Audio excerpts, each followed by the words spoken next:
This just so happens to be a podcast that is particularly well situated to tell you just how terrible a green fire-related accident would be. Here on V'ger Please, a heinous trip at Warp 5. My name's Joseph. Keep hell out of your mouth. If it's from hell, do not put it in your mouth. Don't put it in your mouth. Don't do it. And green flames are usually a good indication of hell. I'm your co-host, Peter. If you understood that reference, you are our friends, and we thank you. If you don't worry about it. Ask us on Discord or Facebook or you're better Facebook off chat. not knowing the story. Email us. It's fine. We'll tell you. Yeah. What did we review, Peter?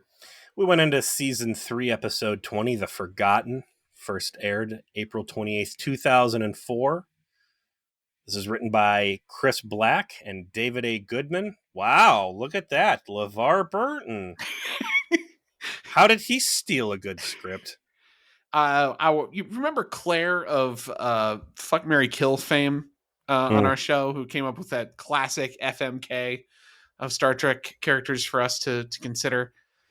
She described our current position within Enterprise to be the oops all bangers part of the Enterprise canon, and she is not fucking wrong. It's been a while since we've podcasted, Joe. You had a birthday go a little too long, and that's why Reanimator came out. I was hoping we'd be able to drop that around Halloween, but we were supposed to record it on Halloween. We recorded it in the spring, Christmas or something. I don't know. Not Halloween, so it makes sense that it would not have been released on Halloween. But I had forgotten just how good Enterprise had left off, to the point where I started watching it. All too often, I'll begin an episode of Enterprise and sometimes Voyager, and I just feel the life drain out of me. I was like, fuck, this is the Detroit episode. Fuck, this is, some sort of Vulcan babysitter episode or whatever. I saw this thing. I was like, oh, dang, I forgot, Enterprise is all fucked up. Archer just got his ass beat, but he got, let go. T'Pol's dealing with space crack. I hit pause immediately, and I actually called my wife, and I was like, hey, you want to come downstairs in the basement and watch this with me? She's like, why would I want to do that? It's Enterprise. And I'm like, it's not an irrational question. Why would I'm you? like, it's good. It's really good. It's good enough that I might have to honestly pitch her on hey, you should start watching this with me, and I'm willing to rewatch a couple. Let's say that for a minute. If I were to try and rope my wife in, or maybe even, you're trying to get a friend into watching Enterprise. Joe, I know you started with season 3 based on your buddy's recommendation, but when did this shit really start getting good? If I were to try and get her in and just hook her on it. Well, there were some really good episodes earlier in the season. In this episode, all of the continuity. There's 7 different episodes that are referenced just within this one, when you really think about it. Impulse, Regine, the Xindi, the very first episode of the season when they infiltrate the sphere and scan within it. Obviously, Azadi Prime and Damage having just previously occurred, directly relating to the state of the ship. The show is thick at this point, now that it's good, referencing stuff that happened earlier in the season, which is why I think you have to watch it all, right? You have to just start with the last episode of season 2 and go, which is what I was advised to do. Well, obviously skip Detroit. Yeah, no, and even that Detroit, you have to watch Detroit. It's referenced here too. Carpenter Street comes up big. You might have to watch Detroit. I might have to watch Detroit. My wife does not need to watch fucking Detroit. You can just be the next episode should have been one where they go back in time. They file a bioweapon plot. Negan was there. It's fine. It's over now. If Archer had popped the fucking reptilians out of the wall in the morgue and shown it to Degra and Yeti guy and been like, these guys, we found them in the past hiding in Detroit trying to make a bioweapon, and then looked right at the camera and said, we didn't air that episode because it was fucking terrible. Trust us, we did you a favor, but yeah, these guys were time traveling and we caught them. I would have respected it. When they're showing the fucking previously on Enterprise, it opens with Enterprise getting hammered by the fucking Xindi after failing to blow up the Death Star, and then the crewman getting sucked out, and you're like, oh man, look, there's those really good special effects. Exactly what I'm saying. They're trying to get their money out of these special effects shots. These are all the good special effects shots. And then they go back to Detroit, and it's that whack ass fucking jittery slow motion of like the guy in his disco reptilian suit, like dropping the fucking secret of the ooze while Archer like jumps on top of him. And I'm like, how are you going to go from the sweet ass CG of guys getting sucked into space to this awful, like all-time worst slow motion gunplay? I firmly agree the Carpenter Street is bad, but it lends to the theory that knowing what happened there adds to what happens precisely here when the show is good. So is it worth soldiering through? Maybe you don't watch North Star. I don't know, but do you really have to watch The Exile, which is the one where Hoshi wears her clothing? Probably not. But most of it you do have to watch, in my opinion. And the continuity is amazing. The plot is gripping as it's been for 3 weeks now. And boy, oh boy, does I don't think that Connor Trinneer gets enough credit for how good an actor he has become in this show. Like, people don't talk about like that he had a really great turn as Trip, and he managed some really good performances. And this one is just, there's 3 scenes. They're all his. He commands the room in all 3 of them. The focus is on his drama here, and he delivers every time. Why is it he doesn't get? Is he as great as Patrick Stewart in his prime? No. I'd say he can probably rival, if not handedly beat, most of the other TNG cast members. Agreed. I would say the primary culprit why he's not being recognized is because nobody would have fucking bothered to watch Enterprise because they're not stupid. Yeah, like it takes too long for it to like really like catch up with itself, and it never caught an audience. I mean, that is why the show ultimately failed. But I would think in retrospect, people would have more respect. Like, I still see people talk shit about Trip, and I'm like, what are you talking about? This dude is carrying the show right now. Maybe it's because his centerpiece scenes are always like emotional damage and vulnerability. It's not him like running the show. It's not him barking down people. Like, he's a very vulnerable and emotional character. I feel like there's a lot in common between primetime Trip and primetime Chakotay, right? They're emotionally intelligent people. They're likable. They're good guys. But like,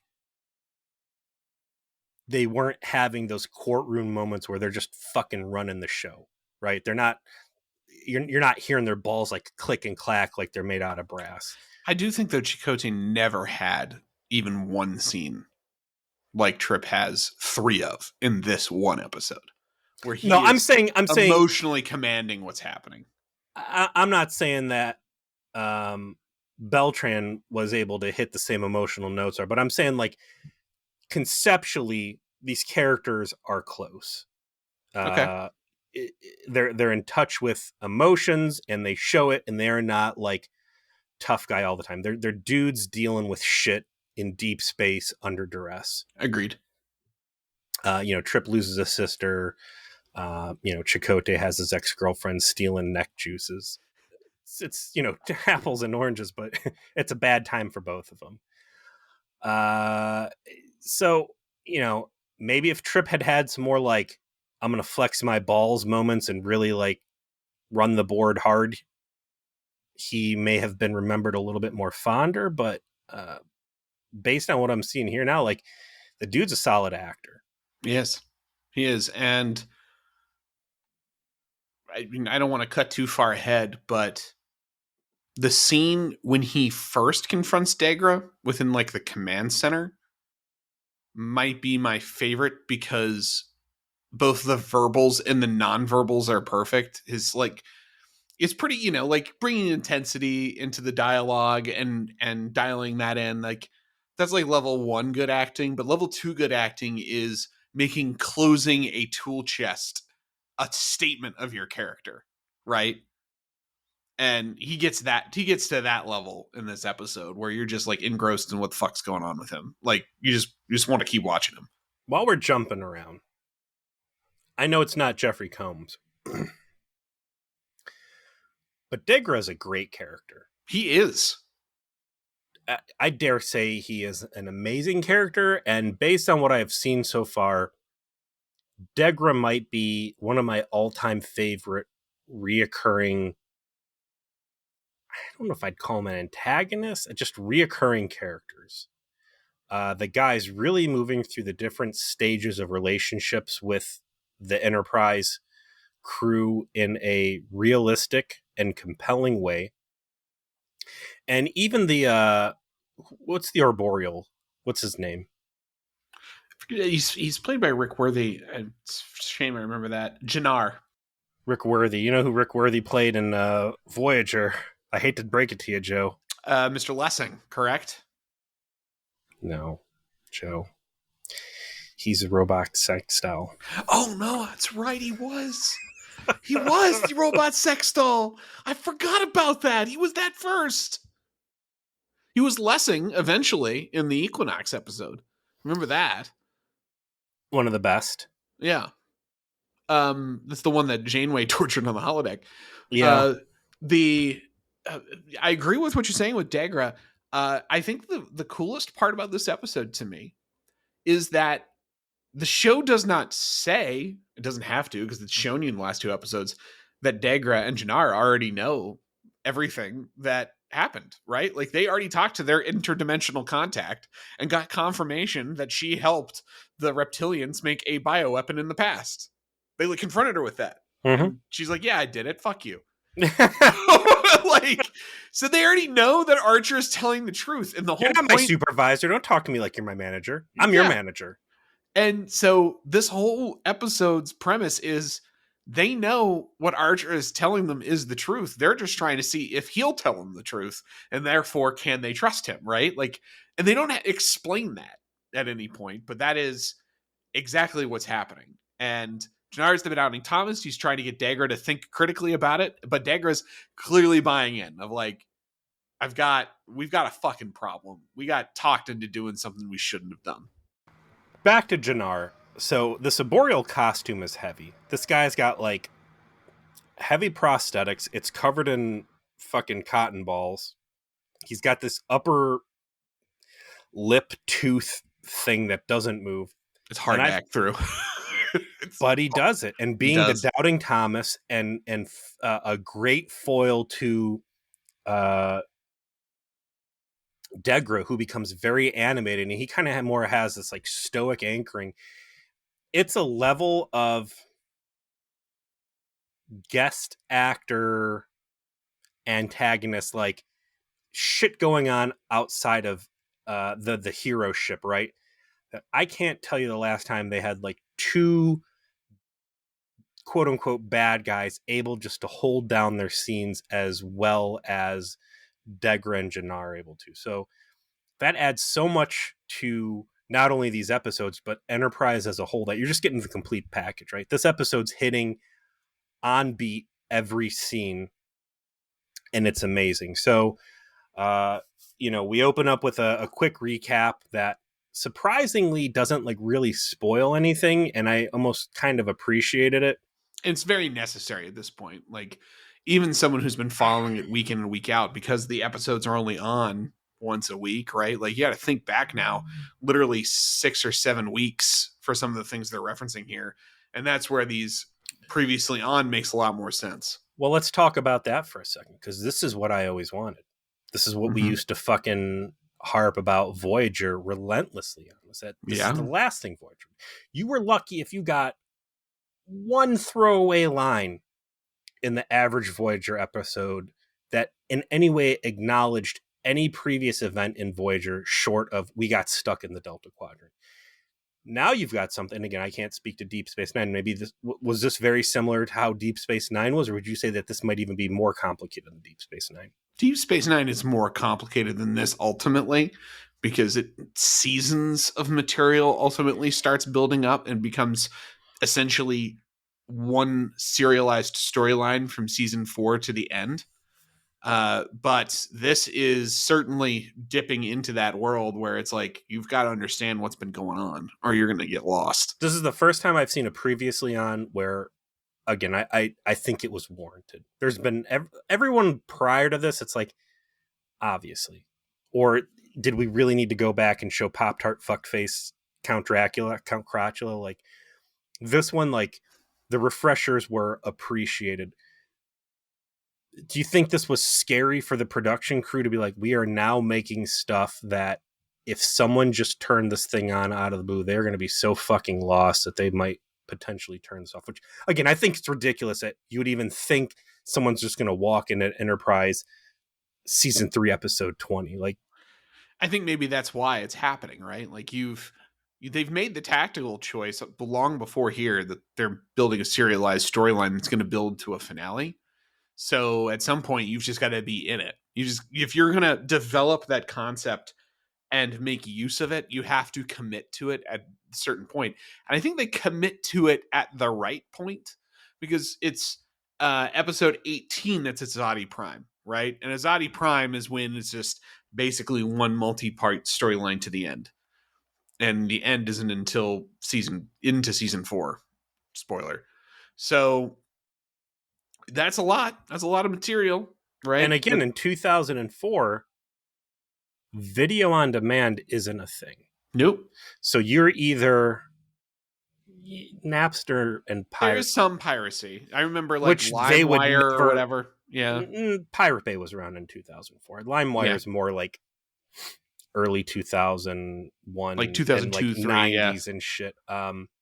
Pirate Bay's there, but you are certainly as a production studio not banking on people's ability to pirate your previous material to stay current.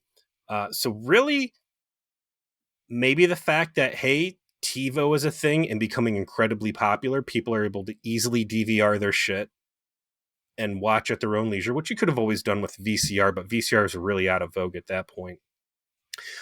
Digital video recorders, primarily TiVo, and maybe even, I don't know if in 2004, if you had cable companies starting to distribute their own hardware with integrated DVR. I think that was still too early for that. I think it was. It didn't really happen until 2006 or 7. But that really became the beginning of, all right, people can consume media on their own timeline. People are going to record shows that they would not have sat in front of the TV to watch previously. And now we might have more rope to play with an expectation that our audience knows what the fuck is going on, complicated things, because they had access to actually see those episodes.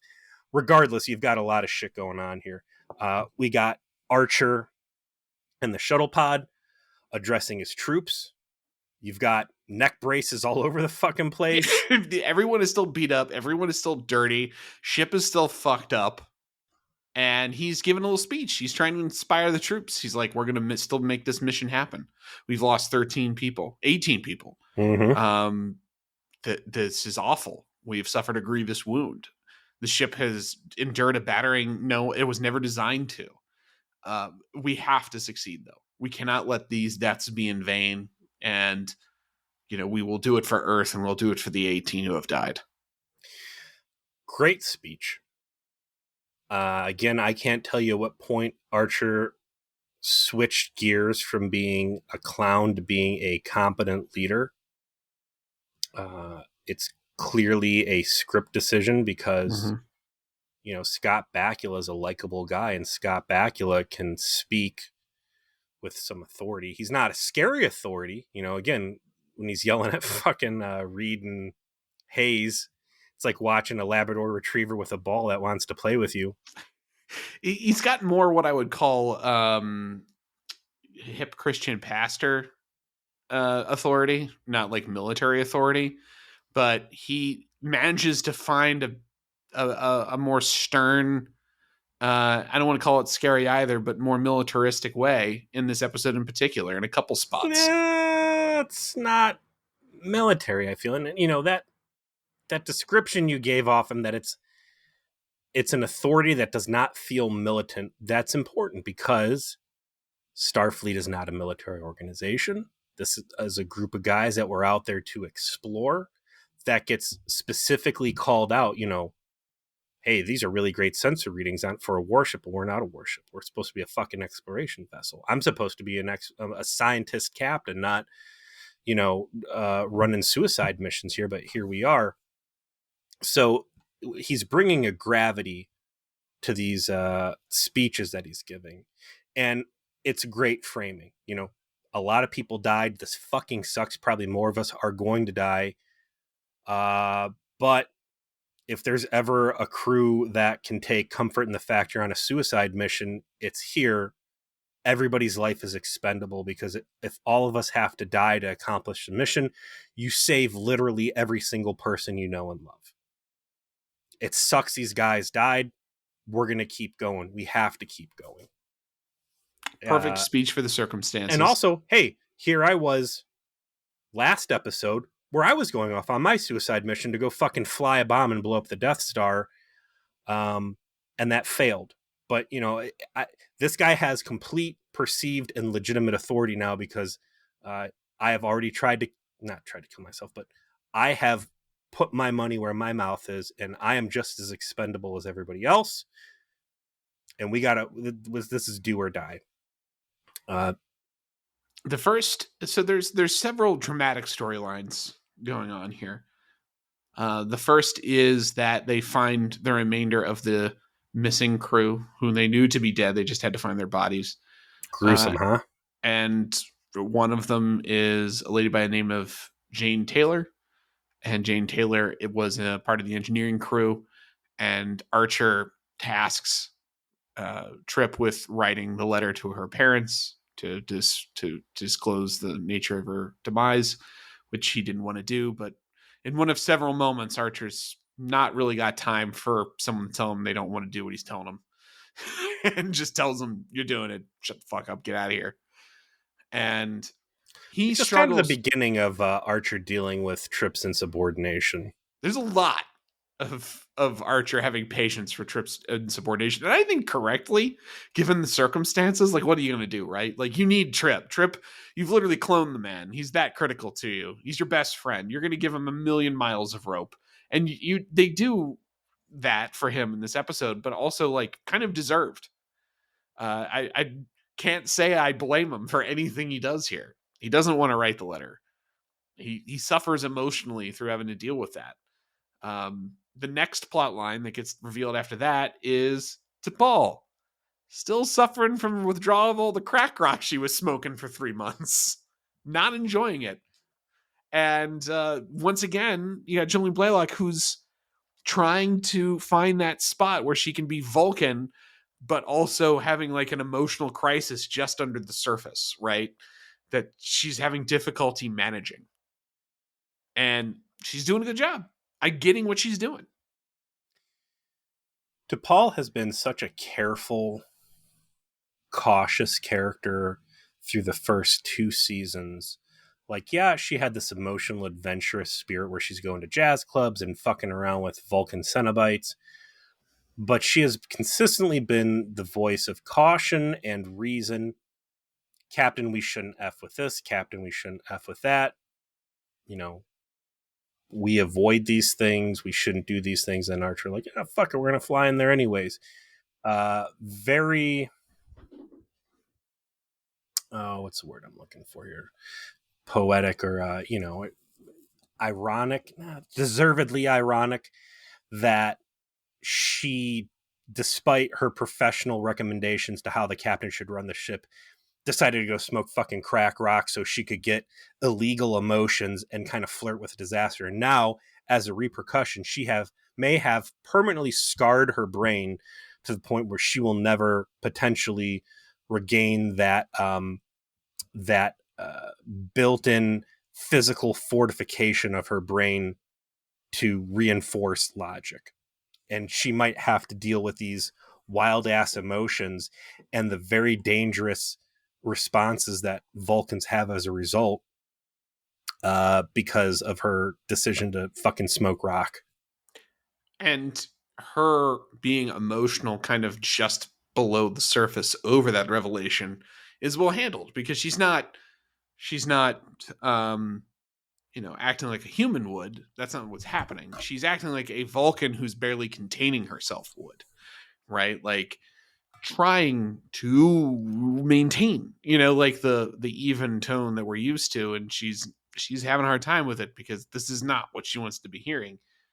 Phlox has a great couple scenes in here too. The first of which is him rather consoling her to say, like, you have taken the genie out of the bottle. This is the consequence. You have fucked around. You are finding out. And yeah, that sucks. This is life. You're learning a life lesson to not fuck around and therefore find out. And remember all those times you cautioned Archer not to get involved in developing civilizations and like all the emotional weight he has had to carry as a result? Well, now it's your turn on a very personal level. I would say if there is a miss in this episode, it is that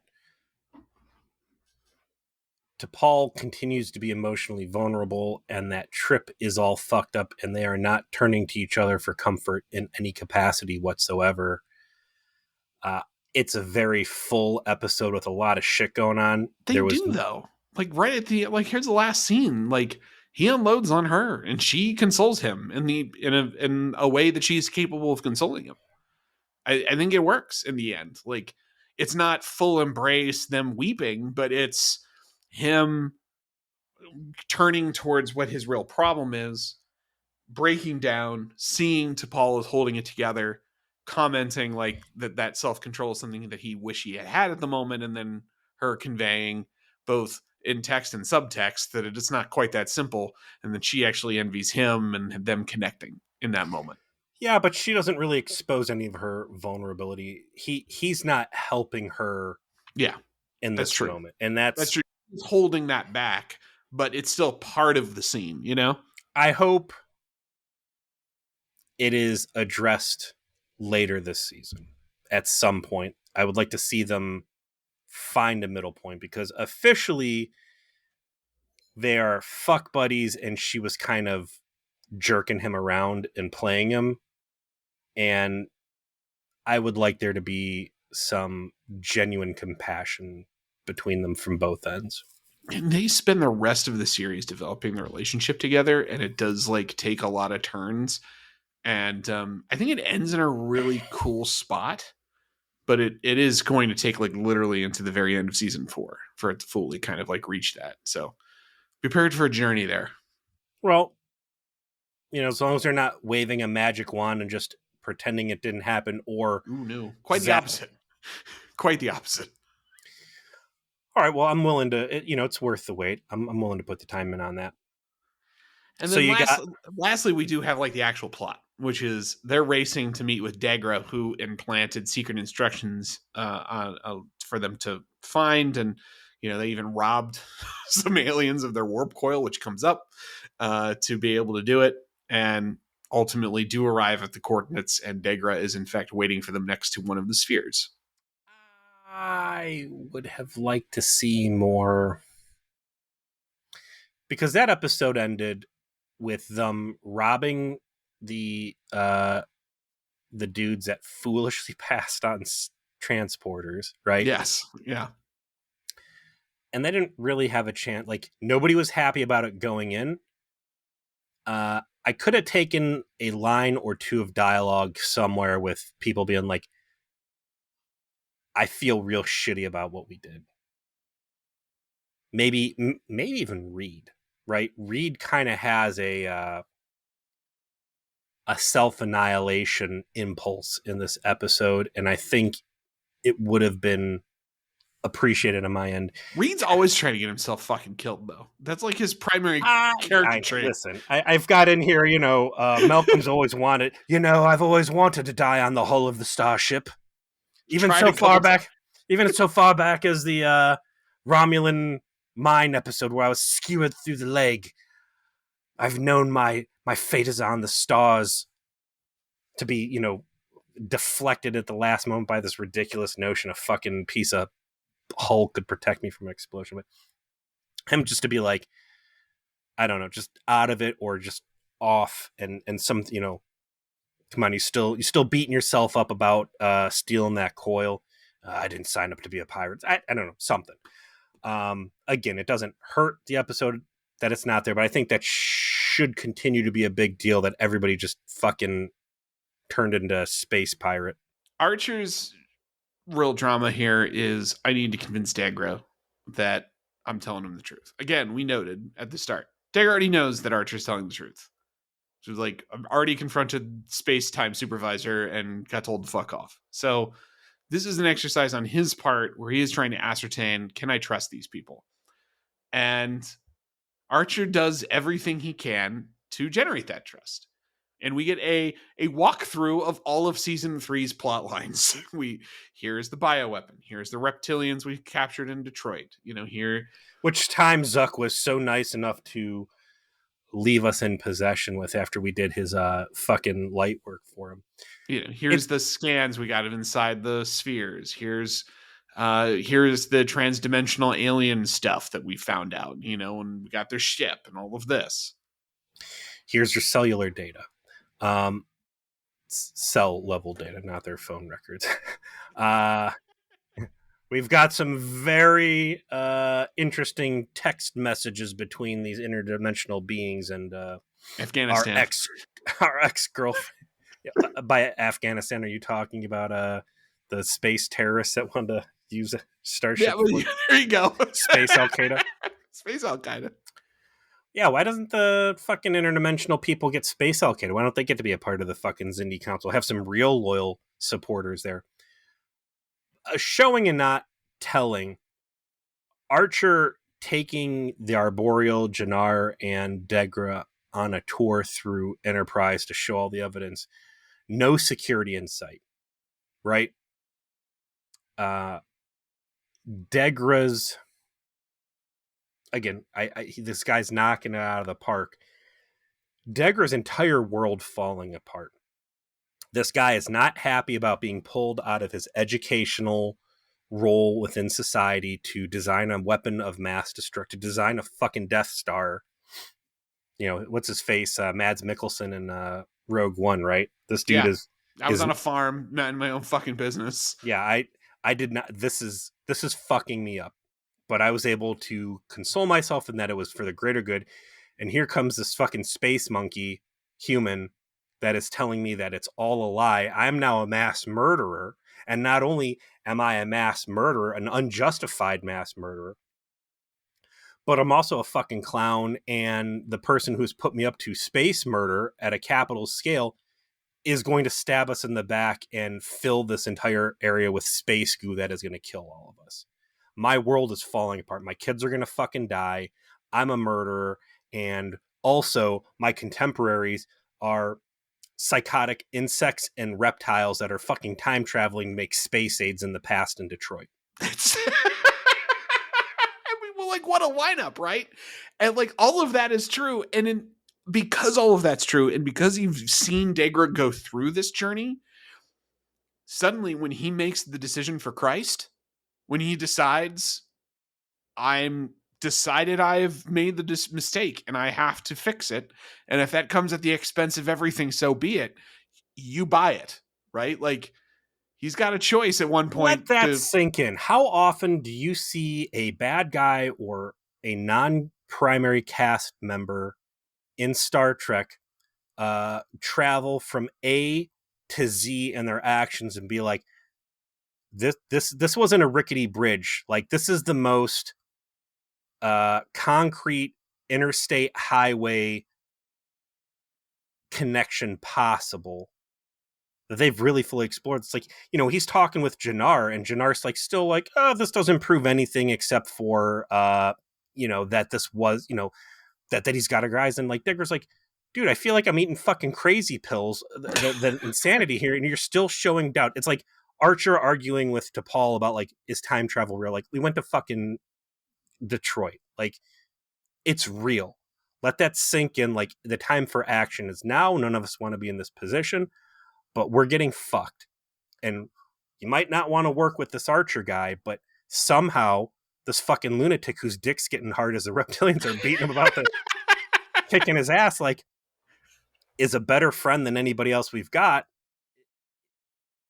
He's telling me the truth, and that's what the episode's about. Is the end, Degra is getting the one thing he wants more than anything else, and that is the truth. And he's making a decision based on it, which is why he's ultimately a sympathetic character. And I like Jannar calling him out too. I'm like, listen, dude, I know you weren't happy about making the Death Star and that you've been looking for an out, but don't let this crazy story just be an easy out, which is also kind of a reasonable thing to say. Like, the whole situation's fucked, and it's rare in sci-fi to look at extraordinary circumstances and be like, this is relatable, or I can feel some sort of connect. Like, shit's falling apart. We've all been in a situation in life where just shit, everything's going wrong, and you're like, what the fuck is going on? That's what's happening here at a grand scale. And I appreciate that the show is putting the time in to just paint that full picture. And then on the back end for Degra, and this will be part of the Trip thing, is like, Trip is the visible manifestation of you are a war criminal and you are killing innocents, and now you're being confronted with it. And there's 2 or 3 scenes where like Trip gets real real froggy with like, motherfucker, you killed my sister. Like, you know that if he had no one else in the room and a space pipe nearby, Degra would not be part of the equation anymore. Like, especially in the first one. The second one, I think he gets more pissed off just because the dialogue in that one is just picture perfect. But in the first one, he's like ready to take his head off because he builds into it. So talking about that real quick, because I think it deserves conversation. This is not Trip's first time seeing Degra. Degra was brought on for the gaslighting fantasy escape room LARP. That is correct. And was real chill about it, right? Oh, G-Cap, that's the guy that did it. He's not frothing at the mouth, but because of the tragedy of Enterprise getting its ass kicked and 18 people dying, including this proxy for his sister, a lot of Trip's self-control has been stripped away.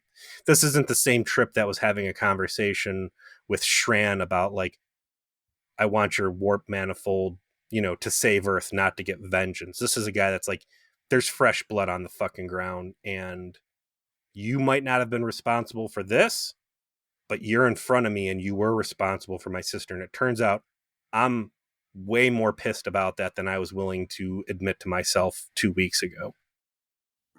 All works. All makes sense. Again, very adult, respecting the audience storytelling happening here, which is just really nice to experience because I feel like so much of that is missing. After Reed almost dies, and Degra's like, I'm happy your friend's all right. And he's like, what do you care about? They're dead human, blah, blah, blah. And then Archer's like, dude, chill the fuck out. I'm trying to save the world here. The first one is better to me, where he's like slowly like, oh, I bet 1,000 ships like Enterprise would be necessary to blow up a planet. It's amazing what you engineered. Can I see the telemetry? Did you watch? Like, did you get the data in? Did you see the cities evaporate? Did you watch 7 million people die? And fucking Paul knows exactly what's happening and is like trying to get him to stop without like really trying to get him to stop. I thought he was about to get popped on the neck. Yeah, like just like there's a second here where it's gonna get where we're gonna have Commander, to stop there's you. A bug on your shoulder. Let me get it. Oh, he must be sleepy. Forgive him. He has narcolepsy. No, the second one where he really starts unloading, and then Archer's like, "Let's go watch us from the bridge or whatever." Degra stops for a minute, like he's gonna be like, "Listen, I'm not happy about what's happened here. My apologies." And like he seems like, nothing I can say right now is going to make this any better, and I might actually get like in a fist fight. So I just need to get the all through him delaying moving through a door and like looking back for just a second. That's what that communicates, is he does regret what happened, but he knows he can't say that. It's just going to make it worse. Right. In the first conflict, he gets pissed. He's like informs him like, yeah, that place you destroyed, it's called Florida. I had a sister there. And suddenly he realizes I'm in danger. Like this man might kill me. And Archer comes in, slowly like shows him out of the room, kind of just turns to Trip and says, I think we should focus on the task at hand. And he's like, okay, yeah, I got it. And fucking T'Pol gets pissed at him after Archer leaves and says he's trying to get Degra's trust. And that clearly upsets him again. And this is my favorite part of the episode. I know it's super small, but it's my favorite. So he just looks at her. He looks pissed. he slams the toolbox shut and just leaves. Like, fuck that, right? Like, fuck getting his trust. That is some fucking jabroni shit. I want to fucking kill this man. He killed my sister. But he doesn't have to say that. He just shuts the fucking toolbox, looks at her pissed off, and just leaves the room. Like, that's awesome, right? No dialogue. That's just actors feeling their way through what's supposed to happen there. Nailed it. And in the second confrontation, it's 7 million humans. That was fine, but 7 million in one, that's just too much for you. What a line. What a fucking I don't know who wrote that one specifically, but they get the gold star. The most important part of this episode, however, comes down to Trip needs a nap. He does. And Trip doesn't want to take a nap. And while he's telling people that he shouldn't have to take a nap, some shit goes wrong and he runs up and there's been an IED that was detonated outside of combat, which is a no-no. That's a big Starfleet, you don't want to waste the good IEDs. No, that violates protocol. This guy's laying on the floor, his arms all fucking mangled. He's like, oh shit, what happens? As a result of that, there's going to be a hell geyser on the fucking hull. But they cut back to why that explosion happened, and we get the most important scene of the episode. The most successful Hollywood producer ever to be on Star Trek, period. That's for sure. This man can't miss. He's produced only hits. At the time of April 28th, 2004, this is Mr. Nobody getting chewed out for not putting enough electrical tape around the solder wires or whatever the fuck's going on. He had been made Family Guy by now. Did he? Yeah. Family Guy was started, I think, in 2002. But Family Guy also flopped before it got huge, so he's still a no-name. Yeah, he's basically a nobody. I don't know what, maybe he's just because he is, in fact, boys with everybody on Star Trek, as we all find out later. But yeah, Seth MacFarlane shows up as random engineering extra guy in this episode. Ensign Mercer, we'll go ahead and call him. This is how Ed Mercer got his humble start back in Yield 23rd century. The first of 2 appearances, I'll have you know. Look at that, getting chewed out by Trip at his most emotional, saying, you did a shitty job fixing this. It blew up. Some guy got his fucking arm burned off, and you better get this fucking thing fixed.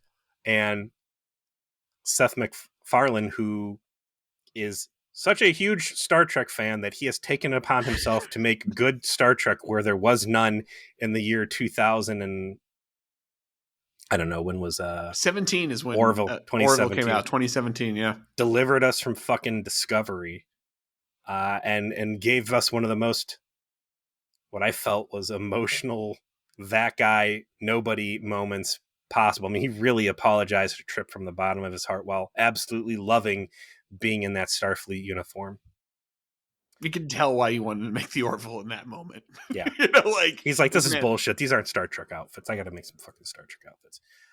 So that explosion then puts a hell geyser on the hull. It starts small and it gets big. And just when I'm about to be like, how does nobody notice a fucking green hellmouth blowing shit all over the place? We cut to the scene where it's like, we got to fix it. It's going to take some fixing, and Reed's like, hey, I want to die on the hull. Can I please go on this mission? And they're like, well, I mean, that is your fetish. Archer can't hog that space, right? We got to let you also indulge your fetish. Archer's like, Trip, is this going to involve anybody punching me in the head? No, Cap. All right, yeah, you can go. It's not exactly like a high tension thing when they do the EV suit stuff, because there's just not much you can do with that. You're slowly popping around on the ship, and you have to turn the handle. It's all it really is. Cool that the set pieces look good with them walking on support girders and stuff. I don't know if because I'm looking on the Memory Alpha, which is criminally thin. Mm-hmm. I get the rank and file episodes and not having shit, but these are gold episodes, and the fact there's 8 lines of fucking behind the scenes on it, awful. If you look on the cast photos there and background information, they've got a pretty big section of the hull that they have created with the damage. So I thought at first they just finally got some good CGI to have them walking around, but maybe that was just a wide out shot, and that was actually real dudes walking around instead of bad CGI claymation. I mean, the far away shots were bad CGI claymation for sure. I thought they looked good. They were the best humanoid walking around CG that I've seen in Enterprise. I always grade on a curve, so I'm not saying bad in 2003 speak. I'm just, I can't help but look at it through the lens of it being 2023. At the time, though, yeah, it would have been excellent. And, Reed doesn't quite get his wish. he winds up passing out from being too close to a bunch of fires in the Inferno, and takes a few ag and has to be dragged back into the airlock at the end, and then tended to by Phlox. How often? This is what, at least the second time that Reed has almost died in the presence of the exclusive presence of Trip. Shuttle Pod 1 being the other one, and there might have been another time that they've been right in the middle of this shit together as well. I like, and again, I'm not ready to get off Degra's dick just yet. There is a very real threat to Enterprise that they might blow up and die, right? If they can't get this fucking thing, they've got like 6 minutes to get this fixed. Degra stays on the bridge through the entire thing with the ship docked, and they don't call attention and say, hey, listen, these guys are serious, because anybody else, I'd be like, okay, cool, I'm going to go back to my ship and wait for you to fix this, and then we can redock, and I'll get back on, and we can pick up this conversation. He actually even offers to help himself. Like, I can give him some of my guys. We can go out there with you. Giving some of my guys is one thing, or I'm going to stay on the bridge, and maybe your fucking beat the fuck up ship is going to blow up and kill me with it. Like, that's you a real one, Degra. All right. And it's all piece by piece. Degra's got to make these final decisions to invest in what he knows he has to do, staying on the ship, allowing Trip to yell at him twice, accepting the moral guilt, being told that the reptilians have shown up, and that the only way out of this is for him to help Enterprise take them on, because Enterprise can't do it by themselves. And so they have that fight, right? Like they show up. Do they explain how the reptilians find them? No. In fact, Degra doesn't know how. Because at first, like, why'd you bring him? And he's like, I did not. We masked our warp signature. Like, I've been real secret squirrel about this. Because it's very illegal what I'm doing right now. Yeah, it's treason. To talk to you. Yeah. It's treason. And, the reptilian commander radios over and is like, what the fuck's going on? Did you have the, we're doing sensitive negotiations. Did you have the blessing of the council? No, motherfucker. Did you have the blessing of the council to go back in time and make space aids in Detroit? You want to fucking talk some shit? And he's like, get your ass over here. You're in trouble. And then Degra's like, oh shit, what are we going to do? And they're like, we got to jump these fools. And he's like, no, I can't do that. Get your fucking willpower tickets and get ready to quell this bitch or die. Like, these are our fucking options. I don't suppose you would know anything about these ships. Well, yeah, actually, I reconfigured their power. I know right where the Achilles tendons are on these guys. You got to help us. No. And then he flies off, and he's flying up, and he's like, all right, we're coming in, but promise me that, you're not going to hold my crew accountable. He's like, fuck you. Fuck your crew. And Degra's like, well, that's all I needed to hear. Feel good about murdering you lizard motherfuckers. So sneak attack. So they beat them up, disable their engines, disable their weapons. Enterprise is shooting up too, and they're like, oh, well, what are we gonna do? They're defenseless. Like, Archer's like, I don't know, man. I just fucking nuked that outpost from orbit. My humanity's on cooldown here. I don't think I got any more war crimes. Oh, too late. Sneak attack. Degra's in it to win it, as it turns out. It's a great moment because, Degra like calls him up right after and is like, no living witnesses. Like, we cannot tell them what's going to happen. Black Ops, no survivors. They were going to run and tattle. If we're going to pull this feckin' caper off, if I'm going all in on that, I believe you, then that means they can't live. And it's because he was so aghast at the idea of killing some of Xindi. Like, I can't do that. That's crossing the line. But what have we found? He's realized he bears the moral responsibility of 7 million deaths. He has to make this right. He has to prevent humanity from being destroyed. He's made that choice. And if you're making that choice, that means you got to bear a whole bunch more moral weight, and that means I'm going to go ahead and kill these fucking reptilians because it's the only way I'm going to be able to do something better. Here's what I needed in that scene. Them blowing up the other Xindi ship, and everybody like, what the fuck? And I need Archer to be able to look at Trip and be like, see? Or like, now what? And like Trip to be like, yeah, fine, fuck. Tongue in cheek, just like, okay, fine. maybe it is a good maybe it was a good thing that I didn't fucking attack this guy from behind, jump off the warp engine, and maybe Dr. Mengele will help us kill Hitler, I guess. Like, whatever. And we end that relationship. We're firmly on solid ground, right? Like, Archer and Degra have established a trusting bond. I also, real quick, like when he's like showing them the fucking info, and they're like, all right, there's 57 spheres. He's like, 78. And he's like, I just wanted to see if you'd lie, right? Like, I wanted to see if you would tell me something incorrect, and then gives him scans of the inside, which he's never seen before. Which I'm kind of like, where's this information coming from? Because last I checked, like, space terrorist Al-Qaeda / Fundy deleted this shit. Like, you got some really good. They were referenced that they've been but you got like some really good disk recovery software. Like, your password game sucks, but man, like your Norton Ghost or whatever the fuck you're using to recover this data, it's great. Somebody on the writing team does not understand how computers work, but that's fine. But yeah, Archer getting one upped on the count of these spheres is nice. He's like, no, yeah, we've had more time to study these. I wish we knew what the insides would look like. It's like, oh, funny that we got a trip real early on. I liked that Archer evidently told Degra about, like, yeah, we had you captured, and I totally like erased your memories, and we did LARPing so like get information out of you. The memory altercation ruse. Of course, I'm like, where's that scene at? Yeah, like, yeah, I did that to you. Like, obviously that conversation happened, and since we're coming clean, I've put a lot of Rufinol in you, and also bloodworms. You went through a whole experience here. Full disclosure. And I like it. I like that he's, they shake hands. I'm going to help you do this. I'm going to delay the launch of the weapon. I'm going to help you, prevent your people from dying. I'm going to try and make up for what I've done. I will meet you here in 3 days. Here's a secret squirrel path for you to get there. Here's some power cells to try and help you guys out. Yeah. Also, what we're doing is incredibly important. I'm sending you to a very dangerous part of space where there are aliens that are probably going to be the plot for the next episode, but I'm not going to help you. So good luck with that. Sorry, you guys got to do your next step. You've got some more plots to do on your own. I can't be there for that one.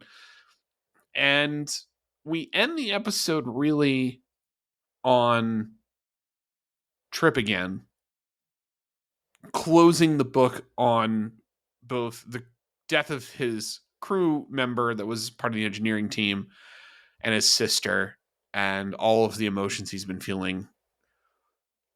Again, Connor Trinneer kills this scene where he's talking about this has become extraordinarily difficult for him because this has reminded him of his sister as his proxy for his sister, as you said, and he was trying to bury the personal anger and anguish and emotion he had towards his sister's death, trying just to separate that on a clinical level, to suppress it, and just treating her as one of the 7 million, which now confronted with that reality and sleep deprived and facing all of this personal loss right in front of him, he is no longer capable of doing, and just breaks down.